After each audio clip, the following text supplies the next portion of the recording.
అందరికీ శుభవార్త. ప్రతి ఆదివారం 10,000 మంది ఒక చోట చేరి దేవుణ్ణి ఆరాధిస్తున్న జీవం గల దేవుని సంఘం. స్వస్థత, విడుదల, అభిషేకం పొందాలనుకుంటున్నారా? దురాత్మ శక్తుల నుంచి విడుదల కావాలా? ఆర్థిక ఇబ్బందుల నుంచి విడుదల కావాలా? సంతానలేమితో బాధపడుతున్నారా? కుటుంబ సంక్షేమం కొరకు ప్రత్యేక ప్రార్థనలు కోరుకుంటున్నారా? శాంతి లేక ఆత్మహత్య చేసుకోవాలనుకుంటున్నారా? నిజమైన ఖచ్చితమైన వాక్యం చేత బలపడాలని ఆశిస్తున్నట్టయితే రండి. క్రైస్ట్ టెంపుల్ మీ కొరకే. ప్రతి ఆదివారం 4 ఆరాధనలు జరుగుతున్నాయి. మొదటి ఆరాధన ఉదయం 6 గంటలకు, రెండవ ఆరాధన ఉదయం 8 గంటలకు, మూడవ ఆరాధన ఉదయం 10 గంటలకు, నాల్గవ ఆరాధన సాయంత్రం 6:30 జరుగును. స్థలం Christ temple, Mary Stella indoor stadium, పంటకాలువ road, NTR circle, Vijayawada. ముఖ్య ప్రసంగికులు ప్రపంచ వ్యాప్తంగా వాక్యమునందించి కోట్లాది మందికి దీవెనకరముగా ఉన్న మన దైవజనులు రెవరెండ్ డాక్టర్ పాల్ ఇమాన్యుయల్ గారు మరియు నిస్సీ పాల్ గారు శక్తివంతమైన సందేశాలను అందించి ప్రతి ఒక్కరి కొరకు ప్రత్యేక ప్రార్థనలు చేయుదురు. హృదయాలను హత్తుకునే అద్భుతమైన స్తుతి ఆరాధన సాక్ష్యాలు, ప్రతి విశ్వాసిపై ప్రత్యేక శ్రద్ధ, గృహ దర్శనాలు, ఇంకా మరెన్నో. ప్రతి ఆరాధనలో 1000 మంది ప్రజలు పాల్గొంటూ ఆత్మీయముగా బలపడుచున్నారు. పాటలు, ఆరాధన, వర్తమానముల ద్వారా దేవుని ఆత్మీయ కార్యములు అనేకులు పొందుకుంటున్నారు. విజయవాడ చుట్టుపక్కల ప్రాంతాల నుంచే కాక 100 కిలోమీటర్ల దూరం నుంచి ప్రజలు వచ్చి ఆత్మీయ మేలులు పొందుచున్నారు.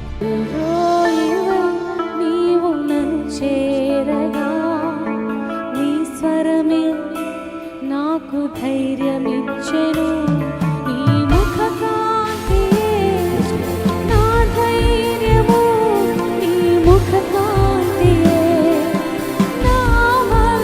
Everybody, let's all sing together.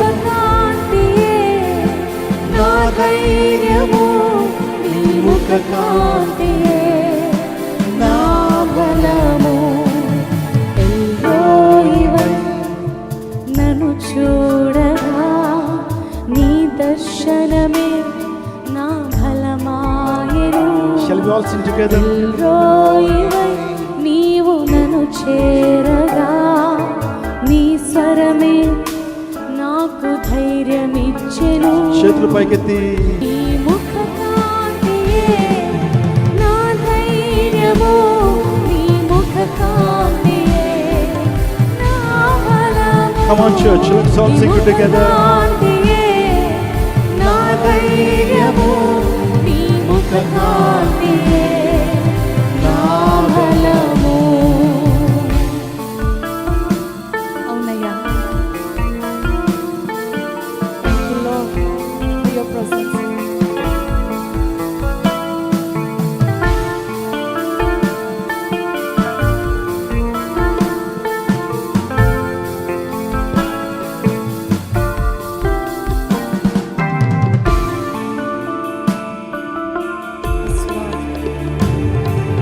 మరణమే నన్నావరించగా నీ వాక్యమే నాతో నిలిచెను. మరణమే నన్నావరించగా నీ వాక్యమే నాతో నిలిచెను. ఎల్రోయివై నన్ను చూడగా శత్రువే సిగ్గునొందెను.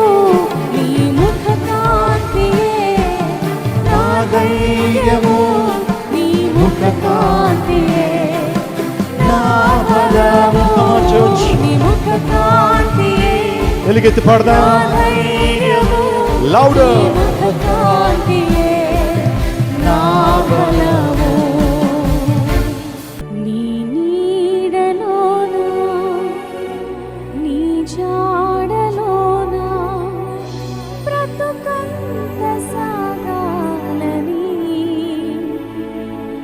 దీవించు ప్రభువా, చూపించు త్రోవ నీ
చేర్చు మా ప్రాణమా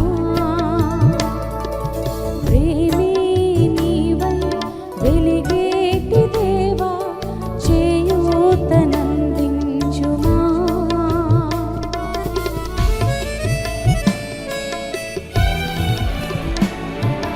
నిన్నే మరచి తిరిగేటి వారి దరి చేర్చు మా ప్రాణమా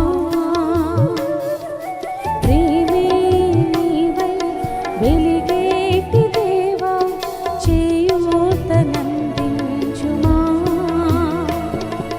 మా శ్వాస నీవే మా ధ్యాస నీవే మా దేహం మా ప్రాణం మా సర్వం నీవే మా శ్వాస నీవే మా ధ్యాస నీవే మా దేహం మా ప్రాణం మా సర్వం నీవే నీ చూపు సారించుమా ప్రభు నీ నీడలోన నీ జాడలోన బ్రతుకంత సాగాలని దీవించు ప్రభువా చూపించు త్రోవా నీ ప్రేమ కురిపించుమా ప్రభు నీ నీడలోన నీ జాడలోన బ్రతుకంత సాగాలని దీవించు ప్రభువా చూపించు త్రోవా నీ ప్రేమ కురిపించుమా ప్రభు నీ నీడలోన నీ జాడలోన. ప్రపంచాన్ని ఏలుబడి చేసినటువంటి సామ్రాజ్యాల్లో రోమన్ ఎంపైర్, అది కూడా ఒకటే, చాలా శక్తివంతమైనటువంటి సామ్రాజ్యం. దాన్ని స్థాపించిన వాడు జూలియస్ సీజర్. జూలియస్ సీజర్ చాలా వెరీ పవర్ఫుల్ క్యారెక్టర్ అండి. ప్రపంచంలో 1 మిలియన్ పీపుల్ని చంపినటువంటి వాడు, అంటే 10 లక్షల మందిని చంపినటువంటి వాడు జూలియస్ సీజర్. అనేక పట్టణాలని ఆక్రమించుకున్నటువంటి వాడు. ఒక సందర్భంలో ఆయన యుద్ధంలో విజయాన్ని సాధించి రోమన్ పార్లమెంట్కి వెళ్ళిపోతుంటే ఒక వ్యక్తి పార్లమెంట్కి వెళ్ళిపోతున్నటువంటి ఆ టైంలో అతని దగ్గరికి వచ్చి లెటర్ ఇచ్చి, అర్జెంటుగా చదవండి ఈ లెటరు, నీ శ్రేయోభిలాషి నీ మిత్రుడు ఈ లెటర్ పంపించారు, దయచేసి త్వరగా ఓపెన్ చేసి చూడమన్నారు, అర్జెంట్ అంటే. వాస్తవం జూలియస్ సీజర్ ఆ టైంలో కొద్దిగా మత్తుడుగా ఉంటాడు. అంటే బాగా విజయం సాధించాడేమో, ఆ విజయాన్ని ఎంజాయ్ చేస్తూ ఉన్నాడు. చేస్తూ ఆ వ్యక్తి ఆ లెటర్ని పట్టించుకోలేదు. ఆ లెటర్ని తన బెల్ట్ ఉంటుంది కదండి, ఆ బెల్ట్ లోపల ఇలా దోపేశాడట. అలా లెటర్ని అలా లోపల పెట్టడం, విదిన్ ఒక 10-15 మినిట్స్లోనే అతని మీద భయంకరమైనటువంటి అటాక్ జరిగింది. ఆ అటాక్లో అన్ఫార్చునేట్లీ జూలియస్ సీజర్ తను మృత్యువాత పడతాడు, చనిపోతాడు. చనిపోయినప్పుడు అతని డెడ్ బాడీని చెక్ చేస్తున్నప్పుడు, ఆ బట్టలు తీస్తున్నప్పుడు ఆ బెల్ట్లో ఆ లెటర్ ఉందట. ఆ లెటర్లో ఏముందంటే, తన యొక్క మిత్రుడు, తన శ్రేయోభిలాషి, నీ మీద అటాక్ జరుగుతుంది ఈ రోజున, అందుని బట్టి ఈ అటాక్ నుంచి ఎలా తప్పించుకోవాలి, ఎవరు నీ మీద అటాక్ చేస్తున్నారు, ఎలా రెస్క్యూ ఆపరేషన్ ఎలా చేయాలి, ఎలా బయటికి రావాలి అని చాలా క్లియర్గా లెటర్ రాసుందట. కానీ ఆ జూలియస్ సీజర్ పట్టించుకోలేదు. ఆ టైంలో అతడు మత్తు పానీయాన్ని సేవించి మత్తుడుగా ఉన్నాడు. స్నేహితుడు ఎంతో ప్రేమించి తనకు తన ప్రాణరక్షణ నిమిత్తం ఒక లెటర్ని పంపిస్తే దాన్ని చదువుకోలేదు. అందరి బట్టి జూలియస్ సీజర్ మరణించాడు. తన యొక్క జీవితం చాలా విషాదంగా ఎండ్ అయిపోయింది. ఈ విషయాన్ని చరిత్రలో చాలామంది చెబుతూ, ఆ లెటర్ చూస్తుంటే జూలియస్ సీజర్ బతికేవాడు, జూలియస్ సీజర్ అప్రమత్తం అయ్యేవాడు, ఆ హత్య జరిగేది కాదని మాట్లాడతారు. ఈరోజు ఒక మాట నేను చెప్తున్నాను, దేవుడు మనందరికీ కూడా అలర్ట్స్ ఇస్తున్నాడు. తన దాసుని ద్వారా, తన వాక్యం ద్వారా అలర్ట్గా ఉండండి. శత్రువు మీద ఆక్రమణ చేయబోతున్నాడు, శత్రువు మీ మీద దొమ్మిగా రాబోతున్నాడు, శత్రువు మీ మీద అటాక్ చేయబోతున్నాడు, జాగ్రత్త అని దేవుడు మీకు కొన్ని సంకేతాలు పంపుతున్నప్పుడు, దేవుడు కొన్ని మెసేజ్లు పంపుతున్నప్పుడు మీరు నిర్లక్ష్య వైఖరిని కలిగి ఉంటే మీ ప్రాణానికి మీరే ఉత్తరవాదులు అవుతారు. ఒకవేళ ఆ లెటర్ దేవుడు ప్రపంచానికి ఆయన ఒక ప్రేమలేఖ ఇచ్చాడు, అదే దేవుని వాక్యం. ఆ ప్రేమలేఖను, ఆ అలర్ట్ని నువ్వు స్వీకరించకుండా నిర్లక్ష్యంతో ఉంటే, సోమరుగా ఉంటే జూలియస్ సీజర్ ఏ విధంగా తన జీవితాన్ని వచ్చిందో మన జీవితాలు కూడా భయంకరమైనటువంటి పతనావస్థితికి వెళ్లాల్సి వస్తుంది. అందుని బట్టి దేవుని వాక్యాన్ని విందాం, ఎలర్ట్గా మనం ఉందాం. ఇంక మాటలో చెప్పాలంటే విన్నటువంటి వాక్యాన్ని విడిచిపెట్టకుండా దాని ప్రకారం జీవిద్దాం, దేవుని ఆశీర్వాదాలు పొందుకుందాం. చదువుకున్న లేఖన భాగంలో నీ సంకటములన్నీ కుదురుస్తాను అని దేవుడు ఒక వాగ్దాన రీతిగా మాట్లాడుతున్నాడు. దావీదు తన జీవితంలో దేవుడు చేసిన మేలును ఉపకారాలన్నీ కూడా తలపోసుకుంటూ, నా ప్రాణం యెహోవాను సన్నతించుము, నా అంతరంగం ఉన్న సమస్తం ఆయన పరిశుద్ధ నామమును సన్నతించుము. ఆయన నీ దోషములని క్షమించువాడు, నీ సంకటములని కుదుర్చువాడు, సమాధిలో నీ ప్రాణం విమోచించున్నాడు, కరుణా కటాక్షం నీ కిరీటంగా ఉంచున్నాడని దేవుడు చేసిన మేలును ఉపకారాలన్నీ కూడా ఆ కీర్తనలు రాస్తూ వస్తాడు, కీర్తనలుగా పాడతాడు. అవునండి, మనం ఈ ప్రపంచంలో ఉంటున్న మనుషుల్ని మనం విభజించాలి అంటే, ఐడెంటిఫై చేయాలంటే, ప్రపంచంలో ఉంటున్న మనుషుల్ని రెండు రకాలుగా మనము విభజించవచ్చు. ఒకటి శరీర సంబంధులు, రెండోదిగా ఆత్మ సంబంధులు. ఆ శరీర సంబంధులు, ఆత్మ సంబంధం, దానిలోనే మనకు ఆన్సర్ దొరుకుతుంది. శరీర సంబంధులు అంటే ఎవరు? శరీర విషయములందు మనసుంచేటువంటి వారు. ఆత్మ సంబంధులు అంటే ఎవరు? ఆత్మ విషయములందు మనసు ఉంచుతారు. చూడండి, వాక్యంలో మనం చూస్తే ఒక ధనవంతుడు తన శరీరంతో చెప్పుకుంటున్నాడు, నా ప్రాణమా తినుము త్రాగము సుఖించము, my soul eat drink and be merry. అంటే ఆ వ్యక్తి ఖచ్చితంగా ఎవరు? శరీర సంబంధే కదా. అంటే శరీరం కోసమే బ్రతకాలి, శరీర కోరికలను తీర్చుకోవాలి, శరీర ఆశలు నెరవేర్చుకోవాలి, శరీరాన్ని స్వాంతాన్ని సుఖపెట్టాలి అని ఆలోచన కలిగినటువంటి వారందరూ ఎవరు? వాళ్ళు శరీరానుసారులు. అదే పాత నిబంధనలో ఏషావు గురించి మనం చూద్దాం. ఏషావు ఒక్క పూట కూటి కొరకు తన జ్యేష్ఠత్వ హక్కుని అమ్ముకున్నాడట. జ్యేష్ఠత్వం అనేది చాలా ప్రశస్తమైనది. తండ్రి ఆస్తిలో 3 వంతులు జ్యేష్ఠునికి వెళ్తాయి, కనిష్ఠుడికి 1 వంతే వెళ్తుంది. అంత శ్రేష్టమైన జ్యేష్ఠత్వ హక్కుని ఎర్రెర్రగా ఉన్నటువంటి ఒక డెలీషియస్ కూరతో అమ్మేసుకున్నాడండి. ఒక పూట తినకపోతే ఉండలేడండి మనిషి. ఒక పూట కడుపు మార్చుకుంటే ఏమైనా అవుతుందా ఏషావుకి? కానీ ఆకలితో ఉన్నాడు. తమ్ముడు వండుతున్నాడు ఎర్రెర్రగా మంచి చిక్కుడుకాయ కూర, మంచిగా గరం మసాలా వేసి వండుతుంటే ఆకలికి ఆగలేక తమ్ముడు పెట్టరా భోజనం అన్నాడు. తమ్ముడు అన్నాడు, భోజనం అంతా నీకే పెడతాను, ఇంకా వేరే కర్రీస్ వేసి పెడతాను, కానీ జ్యేష్ఠత్వ హక్కుని నాకు ఇచ్చే అన్నాడు. వెంటనే ఏషావు ఆలోచన చేయాలా, తీసేసుకోరా అని జ్యేష్ఠత్వ హక్కును అమ్మేసుకున్నాడు.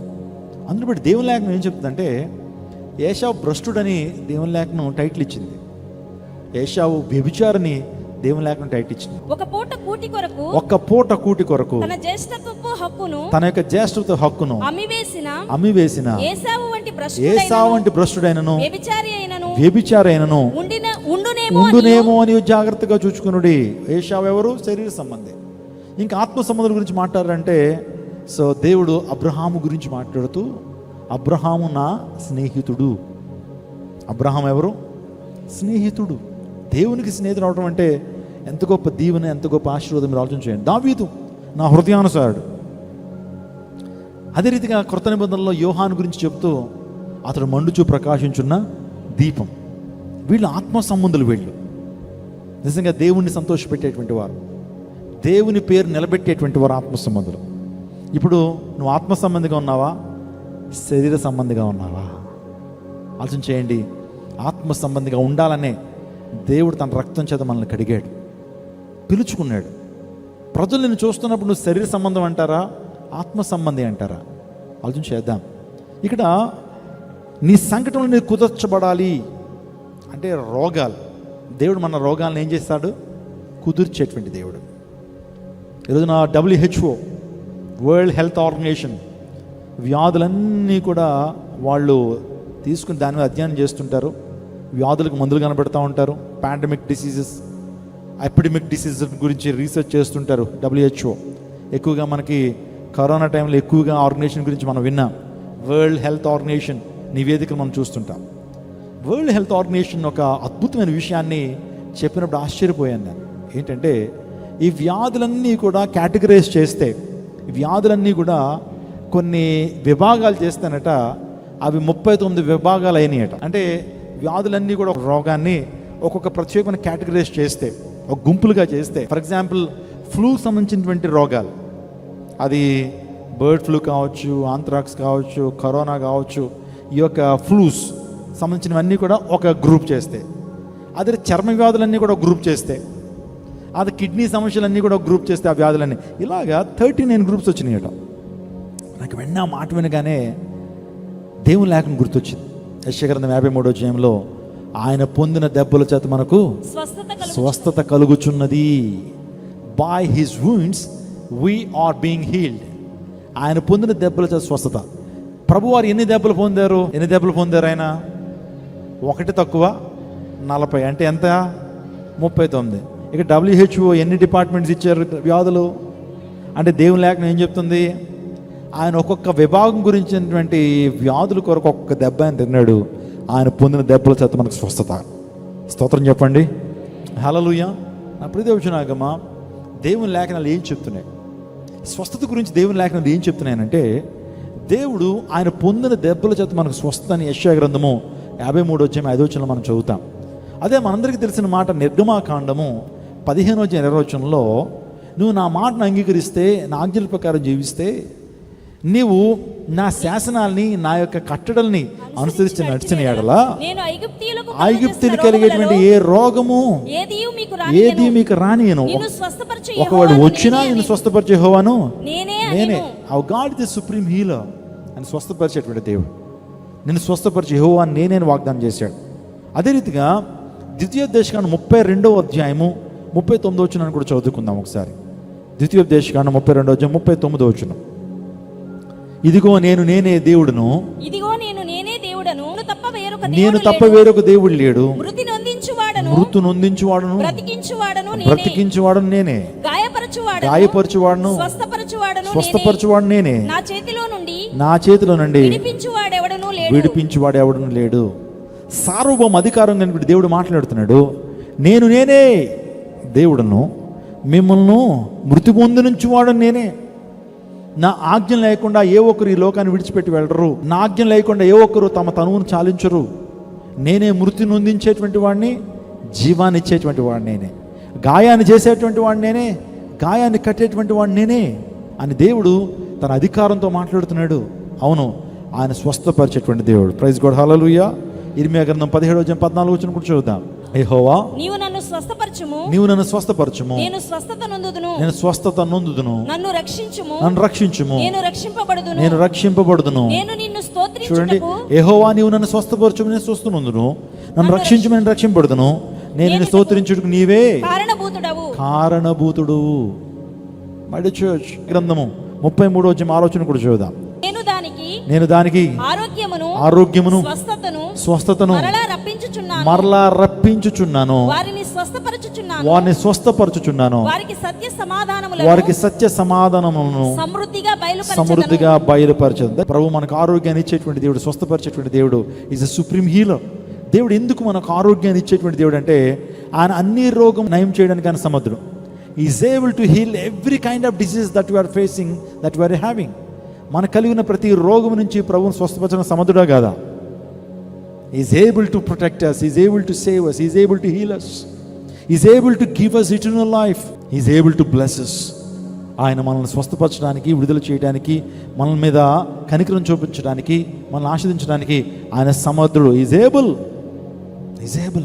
అన్ని వేళల్లో కూడా మనకు అందుబాటులో ఉండేటువంటి వాడు. కొంతమంది అన్ని వేళల్లో అందుబాటులో ఉండలేరు. ఈవెన్ డాక్టర్స్ సైతం కూడా అందుబాటులో ఉండరు వాళ్ళు.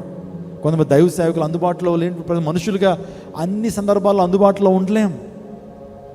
దేవుడు సర్వ వ్యాపి అయినటువంటి దేవుడు. ఆయన ఎట్ ఏ టైం 1,000,000 మంది చేస్తున్న ప్రార్థనలు కూడా దేవుడు డీల్ చేయగలడు. ఏమే అర్థమైందండి? పాలిమాన్యుల్ ఉన్నాడు అనుకోండి, ఇక్కడే ఉండగలడు, అంతేగాని సర్వం వ్యాపించి ఉండగలేడు. అర్థమవుతుందండి? పాలిమాన్యుల్ ఈ రోజున ఈ క్రైస్ట్ టెంపుల్లో నిలబడి ఒక చోటే నిలబడి వాక్యం చెప్పగలడు, అంతేగాని 100 ప్లేసులు ఎట్ ఏ టైము ఉండలేడు. ఎందుకంటే నేను సర్వాంతరవ్యామి కాదు, నేను సర్వం వ్యాపించి ఉండలేనటువంటి వ్యక్తిని. నేను నిమిత్త మాత్రుడిని, ఇంతలో కనబడి అంతలో మామైపోయే నీటి ఆవరణ. కానీ దేవుడు అలాంటి వాడు కాదు. ఆయన సర్వజ్ఞాని. ఆయన God is ఓమ్నిషియెంట్, God is omnipotent. దేవుడు సర్వ శక్తిమంతుడు, సర్వం వ్యాపించినటువంటి దేవుడు. ఆయన ఈ యొక్క భూలోకాన్ని, ఆ తర్వాత పరలోక రాజ్యాన్ని, ఆ తర్వాత పాతాళలోకాన్ని కూడా అద్భుత రీతిగా ఆయన సస్టైన్ చేస్తున్నటువంటి, హ్యాండిల్ చేస్తున్నటువంటి దేవుడు. ఆయన ఆయన భూపతులకు అధిపతి అనే విషయాన్ని జ్ఞాపకం చేస్తున్నాను. ఆయన అన్ని వేళల్లో అందుబాటులో ఉండేటువంటి వాడు. 121వ కీర్తన 4వ వచనంలో ఇశ్రాయేలును కాపాడువాడు కొనుకడు నిద్రపోడు.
యేసుక్రీస్తు నామం పేట మీకు అందరికీ శుభాలు తెలియపరుస్తున్నాను. క్రైస్ట్ టెంపుల్ అనే జీవంగల దేవుని సంఘానికి దేవుడు 2 ఎకరాల 16 సెంట్ల భూమిని ఇది అనుగ్రహించారు. సో ఇదే స్థలంలో మహాదేవుని యొక్క గొప్ప మందిరం నిర్మించబడాలని ప్రార్థన చేస్తూ వచ్చాం. దేవుని చిత్తమైతే ప్రత్యేక సమయంలో ఈ యొక్క మందిరాన్ని ప్రారంభించాలని మేము ఆశ పెడుతున్నాం. పర్మిషన్స్ ప్రభు అనుగ్రహిస్తా ఉన్నారు. ప్రస్తుతానికి ఈ ప్రాంతం అంతా కూడా చదువు చేసి పనులు ప్రారంభించడం జరిగింది. వెనకాలటువంటి ఆ చిన్న కన్స్ట్రక్షన్ లో కూడా ఒక వాచ్మెన్ ఉంచాలని మేము ఆశ పెడుతున్నాం. దాన్ని ప్రార్థన చేయండి. దేవుని కార్యాలు బహుబలంగా విజయవాడపట్నం జరిగించాలని, ఇక విజయవాడ పట్టణాన్ని కేంద్రంగా చేసుకుని ఈ పరిచయ దేవుడు ప్రపంచవ్యాప్తంగా విస్తరింప చేయబడాలని మేము కోరుతా ఉన్నాం. కాబట్టి అనుదిన ప్రార్థనలో జ్ఞాపకం ఉంచుకోండి. ఈ రోజు నుంచి పనులు ప్రారంభించబడతా ఉన్నాయి. దేవుని చిత్తం అయితే సో నెక్స్ట్ ఇయర్ కి నూతన మందిరంలోకి వెళ్ళాలన్నటువంటి ఆలోచన, ఆశ మాకుంది.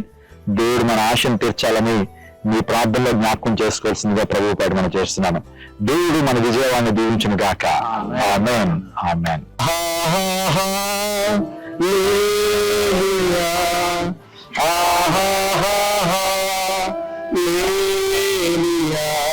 ఇక మధ్యాహ్న కాల సంఘంలో ప్రభు మనందరినీ ఏక కుటుంబీకులుగా క్రైస్ట్ టెంపుల్ సంఘ విశ్వాసులుగా ఈ ప్రాంతాన్ని నడిపించారు. ఒక నిర్మాణం జరిగించాలని పర్మిషన్స్ కోసం ఆల్రెడీ అప్లై చేస్తాం తండ్రి.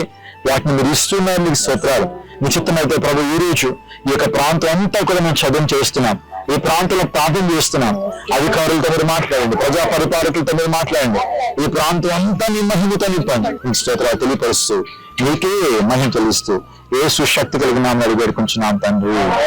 సకల ఆశీర్వాదాలకు కారణమైన శ్రేష్టమైన నామానికి వేలాది వందనాలు, స్తుతులు, స్తోత్రాలు చెల్లిస్తున్నాము ప్రభా. ఒక సొంత స్థలంలో మందిరం ఉండాలన్న ఆశ మేము కలిగి ఉండగా మీరు ఇచ్చిన ఈ అద్భుతమైన సమయమును బట్టి, స్థలమును బట్టి మీకు స్తోత్రాలు ప్రభా. అయ్యా, ఇది మా అందరికీ సమృద్ధిగా ప్రభనైనా నీ మందిరం కట్టబడి నిన్ను స్వేచ్ఛగా ప్రభ మేము ఆరాధించేటకు కృప చూపించండి. స్తుతించి ప్రార్థించడి వేడుకుంటున్నాము తండ్రి. దేవుని నామానికి మహిమ కలుగును గాక. ఇప్పటివరకు ఈ ప్రాంతంలో ప్రార్థన చేశాం.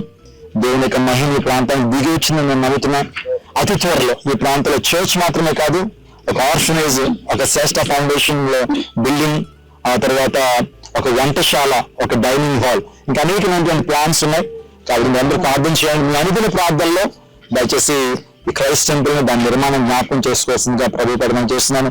ఒకవేళ మీరు ప్రేరేపించినట్లయితే ఈ మందిర నిర్మాణం కొరకు మీ యొక్క విరాళాన్ని ఇవ్వదలిచినటువంటి వారు కింద నెంబర్కి మీరు కాల్ చేయొచ్చు. మా సిబ్బంది మీతో మాట్లాడతారు. లేకపోతే మీరు ఈ ప్రాంతానికి వచ్చి ఈ ప్రాంతాన్ని చూచి మీ యొక్క ప్రత్యేకమైన ఆఫరింగ్ ని, మీ యొక్క ప్రత్యేకమైన విరాళాన్ని మందిర నిర్మాణం కొరకు మీరు ఇవ్వచ్చు.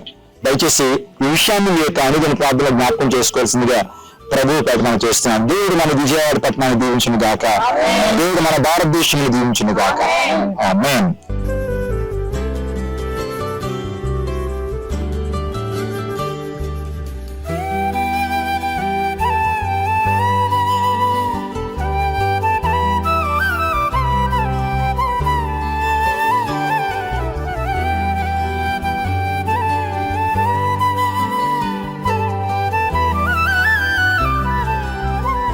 అందరికీ శుభవార్త.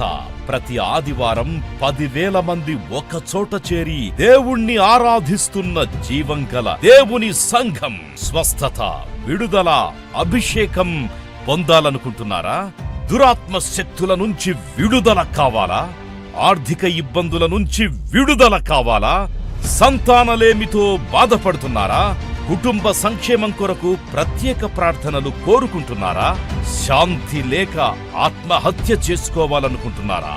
నిజమైన ఖచ్చితమైన వాక్యం చేత బలపడాలని ఆశిస్తున్నట్టయితే రండి.